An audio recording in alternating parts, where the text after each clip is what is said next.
बिस्मिल्लाहिर्रहमानिर्रहीम, अस्सलाम वालेकुम। जिस टॉक का, जिस गुफ्तगू का पूरी कौम इंतज़ार कर रही थी, आज वो पाकिस्तान के DGISPR ने वो गुफ्तगू की है। आपको सुनवाने जा रहे हैं उनकी बड़ी ज़बरदस्त गुफ्तगू।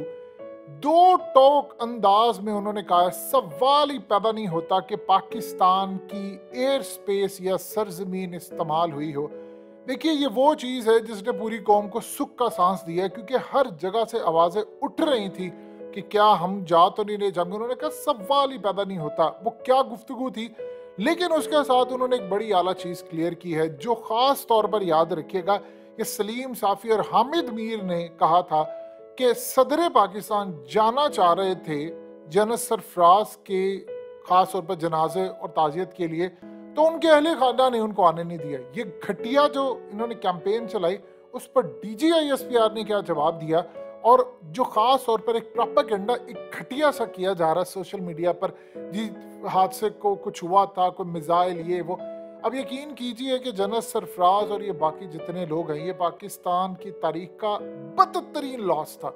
यानी जनरल सरफराज एक ऐसे हमारे कमांडर थे, हमारे कोर कमांडर, कि जो हर वक्त ये सोचते थे और दुआएं थी उनकी कि कश्मीर आज़ाद हो जाए। यानी इतनी तकलीफ थी। ऑलरेडी हकीकत भी आपको बता चुका है, वो इतने डाउन टू दी अर्थ थे कि ज़मीन पर बैठ जाना उन्होंने अपने से बड़ा हो छोटा नहीं देखना, और इतने आजिज़ थे।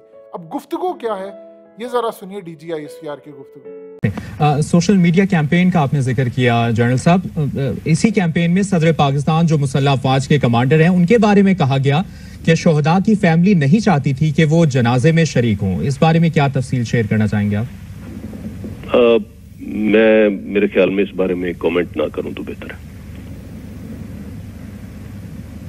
सही। जनरल साहब, अयमन ज़फ़री हलाकत से मुतालिक भी सोशल मीडिया पर एक कैंपेन चल रही है, उससे मुतालिक क्या शेयर करना चाहेंगे आप?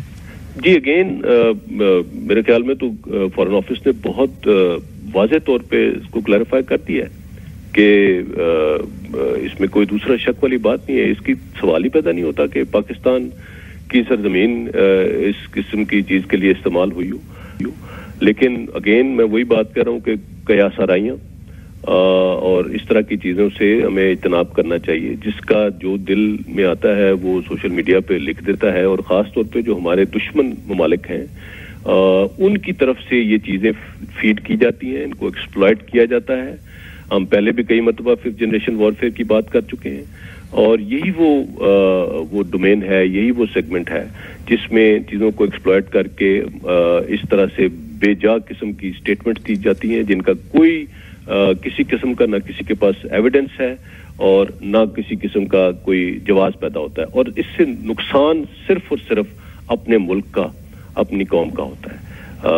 इसके अलावा मतलब अब अगर जिस फॉरेन ऑफिस ने बड़े क्लियरली ये चीज बता दी है, जिनका ये काम है कि जिन्होंने इसके ऊपर क्लैरिफिकेशन देनी थी वो दे दिया, तो उसके बाद अब मजीद इसको बार बार इसके ऊपर बात करना और इसको बहस का हिस्सा बनाने की कोई तुक नहीं बनती गए हैं। और लसपेला में पाक फौज के हेलीकॉप्टर हादसे में core commander southern command general Sarfaraz Ali के साथ पाक फौज के 6 अफसरान और जवानों ने जामे शहादत नोश किया। इसी पर बात करने के लिए हमारे साथ मौजूद हैं DGISPR major general Babar Iftikhar साहब, हमें ज्वाइन कर चुके हैं। बहुत शुक्रिया आपके वक्त के लिए जनरल साहब। कहिएगा, गुज़श्ता दिनों पहले लसबेला में हेलीकॉप्टर हादसे का वाक़या हुआ, उसमें पाक फौज के लेफ्टिनेंट जनरल सरफराज अली समेत 6 अफसरान की शहादत हुई। इस अलमनाक हादसे के बाद आपने कहा था कि इस हादसे से मुतालिक मजीद तफसील शेयर करेंगे।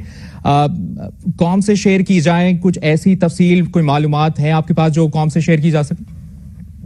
जी Mubashar, thank you for having me. ये एक बहुत ही अनफॉर्चुनेट इंसिडेंट था।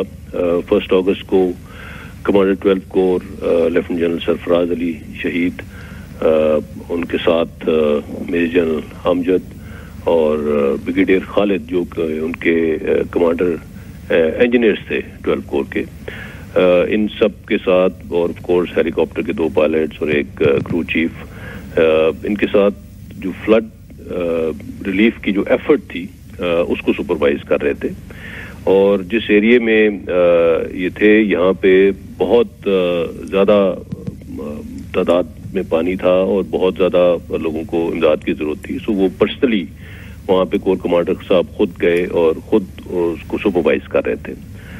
اسی دوران ایک انفورسین ویدر ڈیولپ ہوا اور جب وہ اس کی تک اپنی پوری ریکانیسنس کر کے اور ایریا دیکھ کے اور سپرویژن کے بعد واپس جب جا رہے تھے اور ہب ڈیم کے پاس تھے تو وہاں پہ ایک ماؤنٹینس ٹرین ہے, وہاں پہ اچانک ویدر ایسا انفورسین ڈیولپ ہوا جس کی وجہ سے یہ انفارچونیٹ انسیڈنٹ ہوا اور اس ماؤنٹینس ٹرین میں ہیلی کاپٹر کا کریش ہوا. اور یہی اس کی جتنی بھی ہم نے اس کے اوپر انویسٹیگیشن ہوئی ہے یہ ساری تفصیلات اس وقت ہمارے پاس آ چکی ہیں and these are the details of the incident. اور بابر افتخار صاحب, اس حادثے کے بعد افواج پاکستان کے خلاف سوشل میڈیا پر ایک منفی کیمپین چلائی گئی جس کے حوالے سے کچھ دیر پہلے آپ کا بیان بھی سامنے آیا تھا. اس منفی کیمپین کے پیچھے کیا عوامل تھے اور اس کے پیچھے کون لوگ ملوث تھے؟ جی میں اس بیان کی جو ہم نے تھوڑی دیر پہلے ایک پریس ریلیز بھی کیا اس کو دینے کی وجہ بھی آئی تھنک آپ کو ایکسپلین کر دیتا ہوں, بیکاز 1 اگست کے بعد جب یہ انفارچونیٹ انسیڈنٹ ہوا ہم لوگ تمام انسٹیٹیوشن اسی ایک کرب کی تکلیف سے گزر رہے تھے, کرب کی کیفیت سے, جو شہداء کی فیملیز تھیں اور سب. اور پھر ہم نے ان کا ود کمپلیٹ آنرز بریل کیا اور کل ان کی شام کو دعا بھی ہو گئی شہداء کے لیے. So it took us a while, 3-4 دن لگے اس ساری چیز سے گزرتے ہوئے اور آج ہم نے یہ بیان اس لیے آج دیا ہے. اور اس بیان کی وجہ یہ ہے کہ جب یہ انسیڈنٹ ہوا تو اس کے فوراً بعد سوشل میڈیا پہ بہت ہی غلط قسم کا پروپیگنڈا اور ڈیروگیٹری اور انسینسٹیو قسم کے کامنٹس دینا شروع کر دیے لوگوں نے.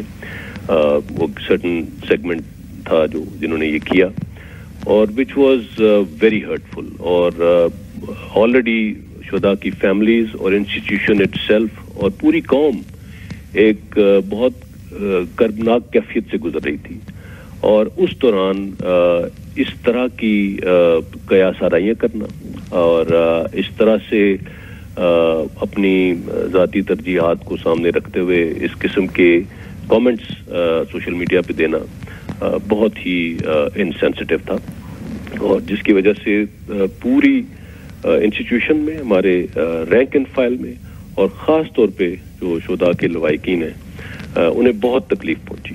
اور یہ بتانا اس لیے ضروری تھا کہ پوری قوم پاکستان کی مسلح افواج کے ساتھ کھڑی ہے, اور جس طرح سے پوری قوم کی سپورٹ اس دوران ہمیں ملی, ہماری شہداء کی فیملیز کو ملی, آئی تھنک اس کے لیے پوری قوم کا جتنا بھی شکریہ ادا کیا جائے وہ کم ہے.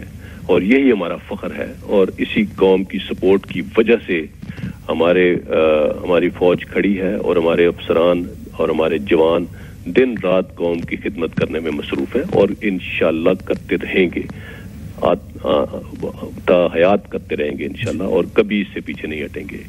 لیکن اس طرح کی چیزیں, اس طرح کے لوگ جو اس طرح کی بات چیت, اگر خاص طور پہ آج کل یہ ڈیجیٹل میڈیا کے اوپر, جو سوشل میڈیا کے اوپر جو یہ کام شروع ہو جاتا ہے, یہ نہیں ہونا چاہیے.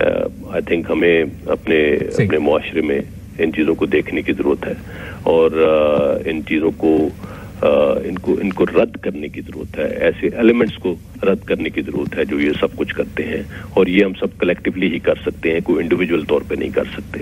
سو اس لیے آج ہم نے یہ پریس ریلیز دیا, کیونکہ اس کو اجاگر کرنا بہت ضروری تھا کہ یہ بے حسی کا رویہ جو ہے یہ ہرگز ناقابل قبول ہے, اور ہر سطح پہ اس کو کنڈیم کیا جانا چاہیے.